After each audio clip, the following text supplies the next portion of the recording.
Tree, qui pendant ce temps, j'étais là, ne m'encourage pas grand-chose. Elle est restée très faible, très petite.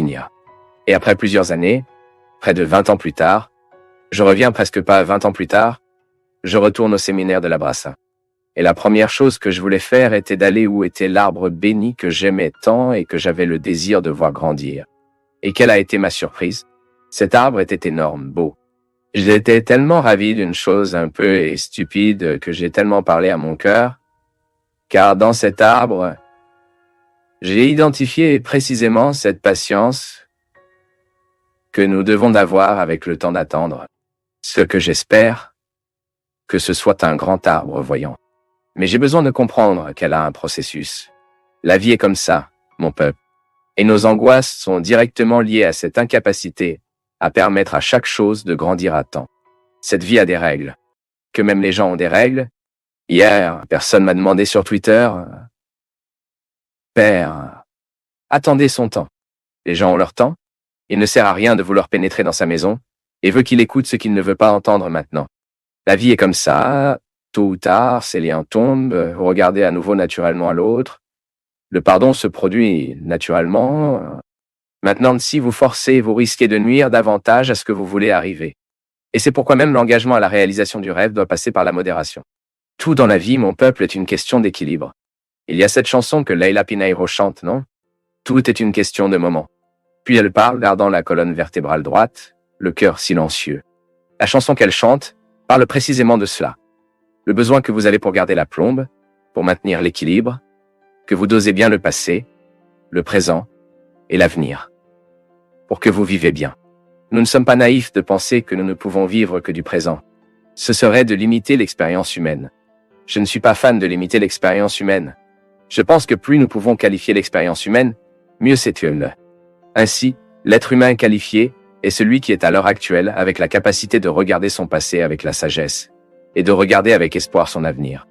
Et puis, vous identifiez que ce que vous voulez manque de temps pour mûrir. Ce serait tellement mieux si nous savions tous comment vivre ces attentes. Ce serait tellement plus intéressant si nous pouvions avoir la possibilité d'attendre l'autre ou d'identifier le temps d'avancer, ou de s'arrêter, d'attendre, ou même de revenir un peu. Cette vie est comme ça, mon peuple, parfois lorsque vous allez trop, vous risquez d'entrer dans des territoires qui ne sont pas encore le vôtre. Et ensuite, cela vous provoque une étrangeté. Combien de fois ai-je vécu cela? Mon anxiété m'a amené à occuper un endroit qui n'était pas encore pour moi. Cela pourrait même être dans le futur, mais ce n'était pas encore le cas. Ce n'était pas le moment exact. Et parce que je voulais avancer, j'ai fini par blesser la réalisation de ce rêve, la réalisation de cette sphère. Alors, vivez, Hélène, vive la période des sphères, et vous savez comment identifier quel est le désir de Dieu pour vous? Faites une attention particulière à votre cadeau, et voyez ce que vous pouvez déjà faire dans ce cadeau, pour anticiper votre avenir, ou pour préparer vos espoirs. Si je suis jaloux qui me fait du mal dans mes relations, je suis jaloux de mes enfants, je suis jaloux de mes amis, mon mari, ma femme, mon petit ami, sa petite amie. Toute une relation jalouse. Elle peut être une relation coupable. Pourquoi? Parce qu'elle nous prive de vivre le bien de la relation. Nous savons par le plus B que là où il y a de la jalousie, il n'y a pas de paix. La personne n'est pas silencieuse. Elle est tout le temps là-bas qui veut découvrir qu'elle peut. Ce n'est pas la paix. Le bien de la relation est lorsque vous établissez une relation de confiance. J'ai toujours eu ça avec ma mère, par exemple. Je n'ai jamais regardé ma jalousie chez ma mère, depuis le petit garçon. Et je trouve beau qu'elle ait une grande générosité qui la rend heureuse chaque fois qu'elle voit quelqu'un qui m'aime et prend soin de moi. Contrairement à certaines mères, qui a vraiment peur de penser que quelqu'un peut faire pour son fils ce qu'elle ne fait pas. C'est l'égoïsme. C'est donc un péché. Ma jalousie peut faire de moi une personne égoïste. Car au lieu de se réjouir de ce que l'autre reçoit, parce que je ne donne pas, ou même parce que à ce moment je ne suis pas présent, alors voyez comment le péché peut être une source de péché, ou plutôt, comment jaloux pécher, parce qu'il peut nous faire assumer des postures égoïstes. Ah, je suis jaloux de mes amis, donc je suis assez bouleversé pour que cette personne se réjouisse de ses joies. Heureux qu'elle ait d'autres amis au-delà de moi. Heureuse qu'elle soit capable de célébrer la vie avec d'autres personnes et je continue d'avoir ma place. Donc, à cause de la jalousie, nous construisons une maison de péché. La jalousie elle-même n'est même pas coupable si vous pensez. La jalousie est une réaction immédiate que nous pouvons avoir, qui est le résultat de notre insécurité, de notre peur, qui peut nous mettre dans l'insécurité à propos de cette personne. Et cela peut devenir un péché. Soudain, je suis jaloux de mon ami avec cette autre personne. Qu'est-ce que je vais faire? Je vais améliorer cette autre personne pour se sentir à l'aise avec la jalousie que j'ai, donc je pense que j'ai raison. Je vais commencer à mettre cette personne dans une perspective diabolique. Oh, pourquoi? Je suis jaloux de mon ami, donc je vais diable les autres amis, inventer des histoires pour dire que cette personne l'a fait, a fait ça, tout cela parce que nous voulons déchirer notre ami de cette nouvelle amitié. Ceci est très courant chez les mères qui commencent à mettre 1000 défauts dans la génération, ou sur les filles que les garçons et les filles commencent à sortir ensemble. Parce que nous ne sommes pas en sécurité, nous avons peur de perdre nos enfants. Donc ce péché, il commence comme ça, avec une sensation naturelle. Nous, si nous ne le faisons pas, pourquoi faisons-nous cela, non? Parfois, l'autre nous dit quelque chose et notre anxiété est si grande que nous avons déjà transformé ce que l'autre nous dit sur ce que nous aimerions entendre. Ou ce que nous imaginons que l'autre nous dirait, ce qui est aussi une erreur, que nous mettons l'autre dans une prison, en l'empêchant d'être qui il est, et même en disant ce qu'il dit. Notre compréhension nous trompe. C'est pourquoi il faut beaucoup de discernement, beaucoup de lucidité, afin que nous ne nourrissons pas en nous ces processus vicieux pour transformer ce que l'autre nous a dit dans ce que nous aimerions entendre. Une personne amoureuse, par exemple, a tendance à lire, à écouter tout ce que l'autre dit, tout ce que l'autre écrit, de ce qui est intéressé à penser, comme s'il s'agissait d'une forme de protection. C'est bien que ce que la personne veut tellement ne s'effondrera pas avec la réalité, avec les inajustés. Et il construit ce sable de sable, les rêves, et tout ce que l'autre écrit qu'elle pense est pour elle. Et tout ce que l'autre dit, qu'elle pense que c'était pour elle. Prudent, l'autre a le droit de dire beaucoup de choses et ce n'est pas pour nous. Nous ne sommes assis dans le centre du monde de personne. C'est très prétentieux. Beaucoup s'est passé dans ma vie. En tant que public, combien de fois je publie bien, les textes, les phrases, et la personne pense que j'envoie un message. Mon Dieu, avec l'opportunité, je dois dire ce que je dis à tant de gens. Moi qui apprécie tellement de dire la vérité à ceux qui ont besoin d'entendre, ce qui peut arriver, c'est que, selon un fait, à la suite de cet événement, j'ai été bouleversé et réfléchi. J'écris un peu plus tard. Je n'aime même pas écrire trop près de l'événement afin de ne pas donner cette impression. Mais non. L'autre a le droit de savoir de la manière la plus directe. Donc, tout ce que nous devons dire, nous devons dire. Mais alors arrêtons d'imaginer que l'autre dit ceci ou cela. Laissez la parole nous dire la vérité. Seulement la vérité. Rien de plus que la vérité. Et ce que nous imaginons, ce que nous sommes anxieux, que tout cela s'effondre, pour que l'autre puisse nous dire ce qu'il a vraiment dit. Et pas ce que nous aimerions entendre. Parfois parce que nous sommes émus par des angoisses qui nous prédéterminent, nous transformons ce que l'autre nous a dit de ce que nous aimerions entendre. Pourquoi fait-on cela? C'est si courant. Parfois, l'autre nous dit quelque chose et notre anxiété est si grande que nous avons déjà transformé ce que l'autre nous dit sur ce que nous aimerions entendre en pompou. Notre compréhension nous trompe. C'est pourquoi il faut beaucoup de discernement, beaucoup de lucidité, afin que nous ne nourrissons pas en nous ces processus vicieux pour transformer ce que l'autre nous a dit dans ce que nous aimerions entendre. Une personne amoureuse, par exemple, a tendance à lire, à écouter tout ce que l'autre dit, tout ce que l'autre écrit, de ce qui est intéressé à penser. Comme s'il s'agissait d'une forme de protection, bien, de sorte que ce que la personne veut tant ne s'effondrera pas avec la réalité et construit ce château de sable, les rêves et tout ce que l'autre écrit qu'elle pense pour elle et tout ce que l'autre dit qu'elle pense, c'était pour elle. Prudent. L'autre a le droit de dire beaucoup de choses et ce n'est pas pour nous. Nous ne sommes assis dans le centre du monde de personne. C'est très prétentieux. Cela s'est beaucoup produit dans ma vie. Être un homme public, combien de fois ai-je publié, non? Texte, phrase. Oh mon Dieu. Moi avec... Ce qui peut arriver, c'est que, selon un fait, à la suite de cet événement, j'ai été bouleversé et réfléchi. J'écris un peu plus tard. Je n'aime même pas écrire trop près de l'événement afin de ne pas donner cette impression. Mais non. Vous avez le droit de savoir de la manière la plus directe. Donc, tout ce que nous devons dire, nous devons dire. Arrêtons d'imaginer que l'autre dit ceci ou cela. Laissez-nous nous dire la vérité. Seulement la vérité. Rien de plus que la vérité. Et que nous imaginons, parce que nous sommes impatients, que tout cela s'effondre afin que l'autre puisse nous dire ce qu'il a vraiment dit, et non ce que nous aimerions entendre. Parce que nous avons tellement d'anxiété et parce que nous craignons même d'attendre. Les gars, l'attente est sans aucun doute un moment de la vie où nous risquons de penser que nous ne vivons pas. Lequel est, comme je l'ai dit là-bas, l'attente qu'elle contextualise entre le passé et le futur, n'est-ce pas? Parce que je suis ici à un moment présent, mais mon cœur est en train d'attendre. Comment puis-je faire ces attentes en ma faveur? Comment puis-je vivre le moment présent? Plein de situations qui me font attendre et qui me font perdre le lien avec l'histoire, avec le moment présent. C'est précisément le moment où je commence à travailler sur ce que j'attends. Cela peut sembler étrange que non? Comment est-ce que je vais construire l'attente? Comment vais-je travailler sur ce que j'espère? Je regarde ce que j'attends et je découvre ce que j'espère peut être fait aujourd'hui. Parce que le bonheur ne tombe pas du ciel. Ce n'est pas comme ça. N'est-ce pas ainsi que nous avons appris dès le plus jeune âge? Que si nous voulons être heureux, devons-nous courir après?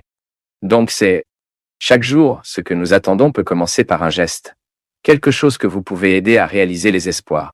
Et je sais que dans la langue mystique et religieuse, nous nous attendons souvent. Nous disons que « j'espère en Dieu ». À la musique d'Eliana Ribeiro, « Attendez dans le Seigneur ». Comment attendons-nous dans le Seigneur? Réalisant dans ma vie maintenant ce que Dieu me donne pour que je puisse accomplir. Drôle, je donne cela comme un de mes témoignages. Je ne suis jamais allé courir loin derrière les choses. Mais je savais comment profiter de chaque opportunité qui m'a été donnée. Bien sûr, suis-je anxieux? Je suis naturellement anxieux. Si je le pouvais, je voulais que les arbres de ma maison soient toute la taille de ce studio ici, 10 mètres de haut. J'ai du mal à en planter un. Aujourd'hui, j'étais sur Internet. J'ai tapé comme ça sur Google. Des arbres qui poussent rapidement. Et après avoir tapé, je riais seul. J'ai découvert un arbre, Christian, qui atteint 6 mètres de haut en un an. N'est-ce pas merveilleux? C'est la solution pour mon problème. Parce que j'aime l'arbre. Et si je le pouvais, je remette le monde. Chaque endroit que je vois des arbres coupés, j'ai du soleil. Je souffre. Et puis, je riais de mon anxiété de vouloir que les arbres poussent rapidement. Je me demandais, mon Dieu dans le ciel, et cet arbre béni qui grandit rapidement? J'ai vu que ce n'est que pour le reboisement. Puis-je en avoir un dans ma maison? Cela ne créera-t-il pas ces racines dangereuses qui briseront la maison de tout le quartier? Ensuite, je suis resté là dans mon anxiété de vouloir des arbres adultes autour de moi, parce que j'ai besoin de verre. J'ai besoin de vie à mes côtés. C'est pourquoi j'aime cette vie rurale. Je suis moderne, je suis contemporain, vivant dans la ville, mais j'avoue que j'aime les champs. Et puis j'étais là pour faire face à mon anxiété et à ma pensée, mon Dieu. Mais comment pouvons-nous réconcilier ce que nous voulons avec ce que nous avons déjà? Et puis nous passons, alors nous devons entrer dans le contexte de la miséricorde. J'ai besoin de patience avec d'autres créatures qui n'ont pas la même vitesse que mon rêve. Et cette adaptation est une question de maturité. Mon peuple, nous ne l'obtenons pas du jour au lendemain, mais ce doit être un exercice quotidien. J'ai besoin de tout le temps pour regarder mes petits arbres là-bas et croire qu'ils grandiront. L'autre jour, j'ai même eu une grande joie. Quand j'étais séminariste, j'ai planté un arbre au séminaire de Lavras. Et pendant les 3 années que j'y ai vécu dans des lavras, j'ai arrosé cet arbre religieusement. J'ai toujours donné un moyen d'aller là-bas. J'ai connecté un tuyau, juste elle, les autres non. Pourquoi ai-je identifié? Le fait que mon arbre, celui que j'ai pris le goût, que j'avais une identification avec elle, était la fragile de toutes. Et puis je regardais cet arbre comme une personne qui avait besoin. Parce que j'étais toujours un peu fou comme ça. Je m'ai même dit que j'avais déjà trouvé Combi une voiture triste, que mon père avait une camionnette, celle des yeux tristes, que je lui ai parlé, ce que je lui ai expliqué qu'elle était plus laide que l'autre, qui avait les yeux plus ouverts. Il dit qu'elle était très spéciale pour nous, donc j'étais toujours un peu folle. Je parlais aux voitures que mon père avait, je pensais qu'il comprenait tout ce que je disais, donc j'avais déjà cette habitude de penser qu'il y avait une sensibilité là-bas. Alors il a dit, regardez, vous êtes plus faible que les autres, mais je pense que cela fonctionnera. Vous grandissez, vous aurez l'air magnifique et j'apporte l'eau ici pour vous aider. Ma posture a été pendant près de 3 ans, en prenant soin et en regardant toujours ça.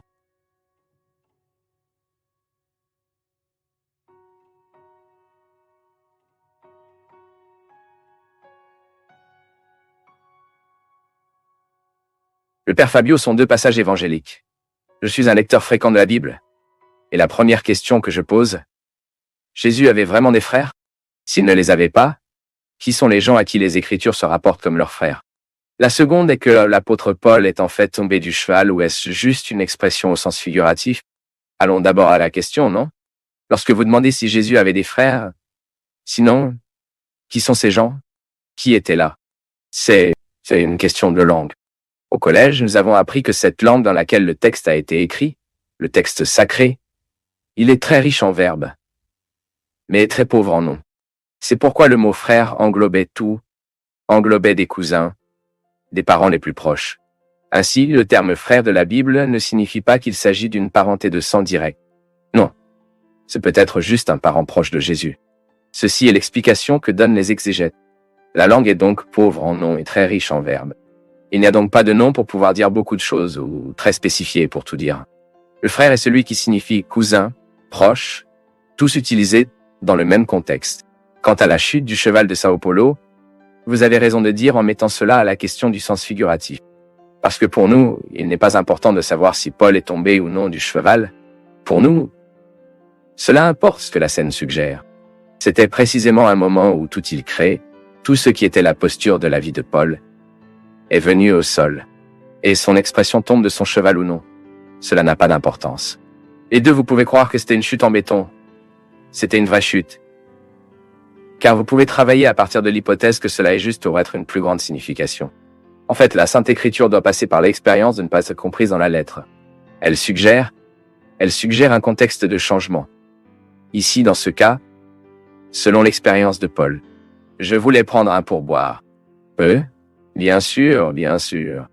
Une fois méditant sur ce mot, j'ai pensé qu'il était bon de demander à notre Seigneur le sens de ce mot. Et la pointe est juste cela. Lorsque vous avez des doutes sur la parole de Dieu, essayez de prier avec elle et de demander, pour le Saint-Esprit, grand ami de nos âmes, pour nous clarifier sur ce que nous cherchons à trouver dans la parole de Dieu. Parce que je me suis souvenu que lorsque je suis allé prier pour cette célèbre chute de Sao Paulo du cheval, priant, me faisant rapport à Dieu et essayant de comprendre, le Saint-Esprit m'a dit dans le cœur qu'il ne suffit pas pour tomber du cheval, ce n'était pas le plus important de tomber du cheval. Puis je suis tombé sur la parole de Dieu là-bas pour voir un peu ce qui est arrivé à Paul plus tard. Parce que beaucoup d'entre nous courent le risque de penser qu'il était suffisant pour tomber du cheval et qu'il a été résolu. Non, Paul a perdu de vue. Paulo a dû passer un bon moment afin de pouvoir donner et pour avoir les possibilités non seulement de récupérer, mais de répondre à ce qui s'était passé. Paul avait besoin, dans son arrogance, de mener par Ananias. J'ai donc compris qu'il ne suffit pas de tomber du cheval. Et combien d'entre nous étaient à la chute du cheval, imaginant qu'il y avait déjà tout ce qui devait nous arriver ou d'autres personnes. Mais à point en fait, c'est ça. Sur ces doutes de la parole de Dieu, nous essayons de se transformer en prière. Il est nécessaire de prier avec la parole de Dieu. Il est très important que nous continuions à nous poser des questions sur la parole de Dieu, mais de prier avec. Lorsque nous aurons un doute, nous serons très surpris par la force vivante que la parole de Dieu est.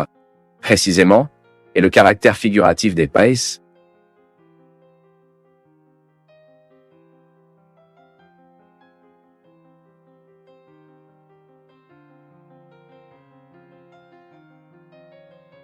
Pour la mort de l'autre, nous pensons à la nôtre. En philosophie, nous apprenons que la seule façon dont nous devons vivre la mort avant de mourir, bien sûr. Parce que la mort est l'événement que nous saurons en fait ce que c'est pour mourir. C'est au moment où les gens meurent. Il n'y a pas d'autre moyen de vivre la mort personnelle mais de mourir. Alors, je prévois cette expérience quand je regarde ceux qui meurent à mes côtés. Et en quelque sorte, nous avons regardé ceux qui sont partis. C'est une façon que je dois regarder votre mort et dans celui qui meurt. C'est un impact sur nous. La mort des autres nous a un impact. Et lorsque vous cherchez, lorsque vous ressentez cet impact, il est naturel que vous passiez également votre belle vie. Puissions-nous tous vouloir être heureux. Parfois, nous ne sommes pas heureux. C'est à cause des mauvais choix que nous faisons. Et quand je parle de bonheur, je ne parle pas de l'absence de problème. C'est utopique, cela n'existe pas. Je parle de la possibilité que nous vivons à l'aise en monde 2, vous en regardant la vie que vous vivez et vous êtes satisfait du résultat que vous avez. C'est possible. Notre vocation est la suivante. Il n'a pas une vie extraordinaire. Parce que parfois nous regardons les gens célèbres, nous écrivons que la vie extraordinaire doit avoir cette personne. Rien. Les étapes ne sont pas éternelles. Cette star de cinéma que vous voyez shining à l'écran, regardez ce qui lui est arrivé. Un homme qui a remporté Oscar, un homme qui a remporté de nombreux prix tout au long de sa vie, et n'a soudainement pas réussi à gérer le malheur du moment ou n'a pas pu gérer la scène, car il est également dangereux. Personne n'est libre de perdre le sens de la vie. Et je pense particulièrement que cela peut être, pour moi, une opportunité pour nous de revoir ce que nous faisons dans nos vies. Parfois nous courons trop, parfois nous nous exposons à un contexte d'un tel besoin, tellement de besoins, que nous finissons par mourir à l'avance. C'est peut-être à un moment où les gens devront simplifier leur vie, parce que plus nous pouvons, plus nous devenons complexes. Et lorsque nous sommes très complexes, Nous nous perdons dans le contexte des choix. Nous avons du mal à trouver ce qui est essentiel. Parce que celui qui peut beaucoup, il couvre le risque grave de ne pas choisir ce dont il a vraiment besoin. Parce que entre ce que nous pouvons et entre ce dont nous avons vraiment besoin, il y a une grande distance. Il existe de nombreux excès que nous nourrissons en priorité, comme indisponibles. Urgent et vivant. Mon peuple. Urgent, rentre à la maison. Trouvant les enfants que nous avons. Urgent, c'est aimer. Et parfois cette urgence, parce que nous voulons y aller, nous pouvons nous arrêter aujourd'hui et y attendre quelques heures. Pourquoi est-ce urgent? Parfois nous confondons, non? L'urgence n'est pas vous secourir pour arriver. L'urgence est que vous voulez arriver. Donc parfois, parce que ne m'exposez pas à un risque inutile, parce que la vie a déjà trop de risques. Ensuite, pour l'amour, comme l'a dit le poète, l'écrivain, l'amour ne nous abandonne pas. Nous pouvons même l'abandonner, mais s'il y a une chose que vous ne perdrez jamais dans la vie est l'insistance de l'amour pour vous. Il veut abriter son cœur. Parce que nous sommes faits pour cela. Vous pouvez voir, les moments où vous étiez le plus heureux dans la vie étaient le moment où vous aimiez intensément. Ce n'était pas le moment où vous avez gagné de l'argent. Ce n'était pas le moment où vous avez réussi. Même parce que l'argent et le succès, ces choses n'ont du sens que si vous avez des gens qui vous aiment à vos côtés. Jésus a déjà dit cela. Cet argent n'a du sens que s'il s'agit de dépenser pour les gens que nous aimons. Il est donc sans valeur que vous ayez construit une structure entière, si vous manquez de gens pour aider à signifier cette structure construite. C'est vous de gérer votre vie, afin que vous puissiez être plus de temps avec ceux que vous aimez. Parce que, il arrive un moment où vous constatez que les éléments essentiels qui comptent vraiment s'opposent à une grande partie de notre façon de vivre. C'est que, en fait, la société de consommation nous met dans un mouvement que nous ne savons pas où cela finira. Alors tu pars, augmentez votre vie d'une manière. Une maison ici, une maison là-bas, un appartement ici, ceci là-bas, 2 voitures, et vous multipliez vos dépenses et vous perdez le droit de ralentir, où les personnes qui dépendent de vous sont parfois vous-même. Tant de gens dépendent de nous que nous n'avons pas le droit de tomber malade. C'est le moment pour vous de distribuer les responsabilités. Regardez le succès d'une maison. Vous risquez le risque de vivre une vie qui répondra aux besoins de chacun parce que tout le monde le regarde comme il avait l'obligation de la vie ancienne. Je le répète, vous devez nous faire penser à la qualité de vie que nous avons. Vous ne pouvez pas gaspiller la vie comme ça, mon peuple. Parfois, l'occasion de ralentir, de nous mettre avec les gens que nous aimons, je ne me lasse jamais d'y penser, mon peuple. Le meilleur endroit du monde en est un. C'est celui qui nous donne l'occasion d'être avec les gens que nous aimons. Josie me dit dès qu'elle a eu une relation avec un garçon pendant 6 ans, puis se préparant presque pour le mariage qu'elle a constaté que ce garçon était un scumbag, elle utilise ce terme ici. Père, il avait beaucoup d'autres femmes et même marqué par moi, je les rencontrais. Ce fut une grande déception. J'ai terminé ma rencontre, mais depuis lors, je n'ai pas pu me libérer de cet amour qui m'a tellement blessé. Près de 2 ans se sont écoulés et je suis toujours resté coincé de la même manière quand je l'ai rencontré, car il a toujours dit que c'était le coup de foudre ce que je ressentais pour lui. Père, comment le faire pour se débarrasser de toutes les mauvaises conséquences qu'il a laissées en moi et suivre ma vie avec la possibilité de trouver quelqu'un d'autre et de refaire avec elle ma vie? C'est bizarre, non? Parfois, la personne fait une expérience désastreuse avec quelqu'un, même parce que vous, Josie, construit avec ce garçon de nombreux rêves. Si vous êtes sorti avec lui de 6 ans et que vous vous prépariez déjà à vous marier, et que vous avez soudainement découvert qu'il n'était pas la personne que vous pensiez être, ce que vous avez aujourd'hui, c'est un conflit de le mettre dans l'endroit réel. Qui vous manquez? Quelle personne manque dans votre vie aujourd'hui? Que pensiez-vous qu'il était, ou vraiment qui il était? C'est un mélange difficile à identifier. Mais parfois, la grande difficulté de se détacher de l'expérience passée et de la vie continue est le maintien de l'illusion. Tu te sens beaucoup plus manque de la personne que vous pensiez existant à partir de ce qui existait vraiment. Cela fait partie de l'amour platonique et romantique, lorsque vous idéalisez l'autre selon votre désir, et l'autre sans s'en rendre compte, ou même en vous réalisant, commence à porter les liens que vous mettez dessus. C'est étrange, mais parfois l'erreur n'est même pas de l'autre. L'erreur est la nôtre qui ne veut pas voir. Il se peut qu'il lui ait déjà donné beaucoup de preuves qu'il n'était pas si honnête et tellement amoureux de vous, car il semblait l'être s'il avait déjà autant de femmes, et vous avez constaté que pendant tout ce temps, il l'a déjà trahi. Il s'est retrouvé remplissant un rôle que je ne sais pas quel était le degré de responsabilité que vous aviez en ce moment, parce que parfois nous avons créé pour les autres chaînes, qu'ils ont né de nos projections, Oh, je te veux, et tu commences à dire ça. Oh, tu es tellement fidèle, contrairement à vous y aller lentement. Cette histoire d'amour à première vue est très dangereuse. L'amour doit être procédural, car lorsque vous dites qu'il est tombé amoureux et que c'était le coup de foudre, vous courez le risque d'être amoureux non pas de ce que l'autre est, mais de ce que vous aimeriez qu'il aille. Combien de personnes de mon peuple j'ai vu vivre cette prison? Je ne suis pas ce qu'elle m'aimerait c'était, mais elle veut tellement que je suis ce que je fais des efforts pour être. Ensuite, il dure environ 2, 3, 4 ans, jusqu'à ce que tous les masques se désagrègent. Le véritable amour est celui qui est découvert car des défauts et des qualités sont placés à la table. C'est une croix. C'est difficile. Mais le conte de fées n'a certainement jamais vu cette histoire d'amour romantique et parfait où l'autre est tout ce que j'imaginais, non. Donnez du temps. Allez lentement avec la douleur, car le sein est de l'argile, voyez-vous. Allez lentement avec l'endor, parce que le petit ami que vous avez là est de la boue. C'est fragile. Allez lentement avec l'endor, parce que votre petit ami est fragile, votre femme est fragile. Il a de nombreux défauts que vous devez savoir jusqu'à ce que vous ayez le droit d'élection. Non, je connais vos défauts, je connais vos qualités et je veux vivre le défi de le faire fonctionner. Les arrestations affectives naissent de nos attentes. Si souvent nous emprisonnons l'autre dans nos attentes, et pourquoi alors nous ne pouvons pas nous en débarrasser? Parce que vous ne pouvez pas vous débarrasser de l'illusion que vous avez créée pour lui. Savez-vous comment une personne en recule? Quand elle a le courage de reconnaître. Je n'ai pas perdu beaucoup. Parce que, en fait, la personne que je pensais que j'adorais n'avait jamais existé. Elle était une de mes projections. Et c'est drôle, mon peuple, que lorsque la personne peut faire cette réflexion, il est libre. Comme si une infection avait été prise avant de tuer. L'autre jour, j'ai répondu à une telle personne. Très rapidement, elle m'a dit que le mariage avait été annulé. Je ne suis pas en faveur de l'annulation du mariage. Je ne me comprenais pas mal. Je pense que vous devez tout faire pour travailler. Mais elle m'a dit comme ça. Je connaissais la vie qu'elle vivait, les nombreuses trahisons, les mensonges tout le temps qu'il lui a dit, et tellement qu'elle en a souffert. Puis un jour, elle a souffert, désolé. Ensuite, je lui ai demandé « Mais pourquoi souffrez-vous autant si vous saviez qu'il vous avait abandonné il y a longtemps ?» Il vous a abandonné dès le premier moment où il a pris une autre femme dans sa vie et a eu une double vie. Tout le monde connaissait cette double vie.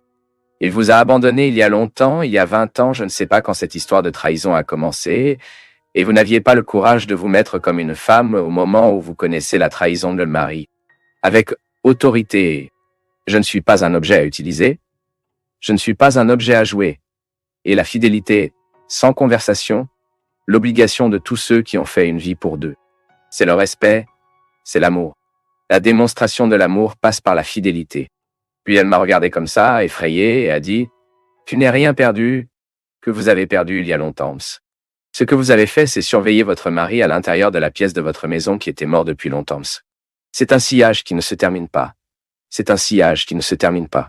Alors, arrêtez de penser que vous avez tellement perdu et commencez à constater que vous avez réellement perdu il y a longtemps et que vous auriez dû être mature pour comprendre cette perte à ce moment lentement.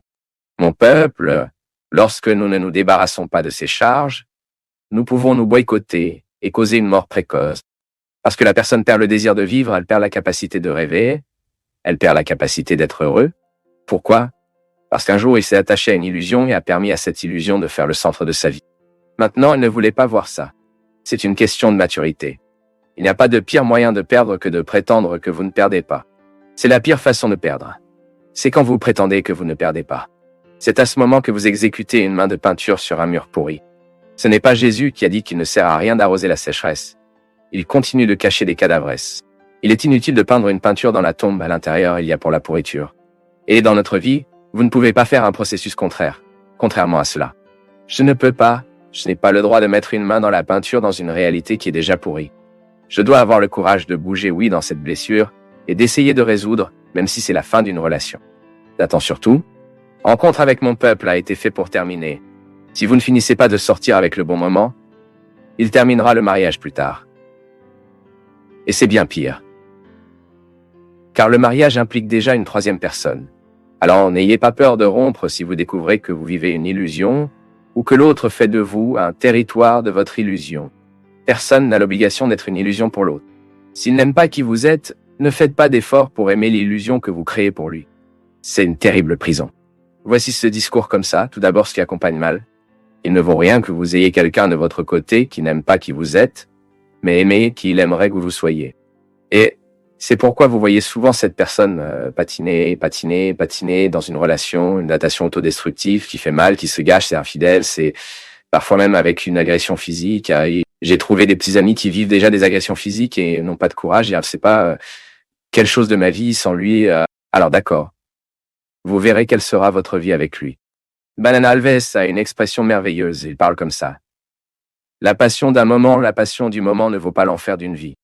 Briser la passion, mon peuple, est douloureux, car la passion n'est pas la réalité. L'amour est la réalité, la passion pas. La passion est cet enchantement que vous avez vu une autre fois, ou l'avez vu plusieurs fois, et pense que cette personne est la personne la plus parfaite du monde. Le prince enchanté a des ongles incarnés. Demandez-lui de prendre ses bottines pour que vous puissiez le voir. Il a essuvaché de temps en temps. Mauvaise souffle, on se réveille. Retirez cette chose idiote pour rester la même chose dans l'amitié. C'est le meilleur ami que j'ai dans le monde. Il est fiable. Mensonge! 1 heure, cela peut tomber. 1 heure, il peut hésiter. Et vous devrez reconstruire cette personne à l'intérieur de vous dans le bon sens. Excellent. Donc, par déception, vous pouvez me rencontrer, que je ne suis pas un personnage pour vous plaire. Je n'ai aucune obligation d'être un personnage de plaire à quiconque. J'ai la responsabilité d'être en Dieu le meilleur prêtre que je puisse être. Maintenant, si vous avez déçu de moi parce que cela ne s'est pas produit comme vous vous y êtes attendu, ce n'est pas le mien. C'est à vous. L'immaturité n'est pas la mienne, c'est à vous. Je suis responsable de bien traiter les gens et d'être entier pour chaque personne. Toi aussi. Combien de personnes parfois déçues de vous? Ce n'est rien décevant. Supérieur. De la déception, la vérité naît. Et de la vérité, nous pouvons être de vrais amis. Ce n'est pas comme ça. Et vous n'avez pas besoin d'être désespéré, non? Vous êtes-vous déçu par votre ami? Aucun problème. Reconstruis avec lui, mais la bonne façon. Mais ce n'était plus comme il l'était par le passé. Ça n'a pas à l'être. Ce doit être la façon dont cela peut être maintenant. C'est ainsi que nous faisons travailler la vie, mon peuple. Sans illusion. Ce sont déjà les illusions que le monde veut coller en nous. C'est la réalité. Christian est né de réalité. Jésus n'est pas une illusion. Jésus n'est pas un conte de fées. La proposition de Jésus n'est pas douce. C'est une proposition difficile. Peu importe le moment de la vie, vous vous êtes fatigué. Ce qui compte, c'est qu'il est toujours possible de recommencer. Il faut recommencer. Commencer, c'est vous donner une nouvelle chance. Cela renouvelle des espoirs dans la vie. Et surtout, croyez en vous à nouveau. Avez-vous beaucoup souffert pendant cette période? À pleurer beaucoup? C'était le nettoyage de l'âme. Vous êtes-vous en colère contre les gens? C'était pour leur pardonner un jour. Vous ne vous sentiez que plusieurs fois? C'est parce que vous avez fermé la porte aux anges. Croyez que tout était perdu? Ce fut le début de votre amélioration. Oui. Maintenant, il est temps de redémarrer, de penser à la lumière, de retrouver le plaisir dans les choses simples. Que diriez-vous d'une coupe de cheveux audacieuse? Dit fait.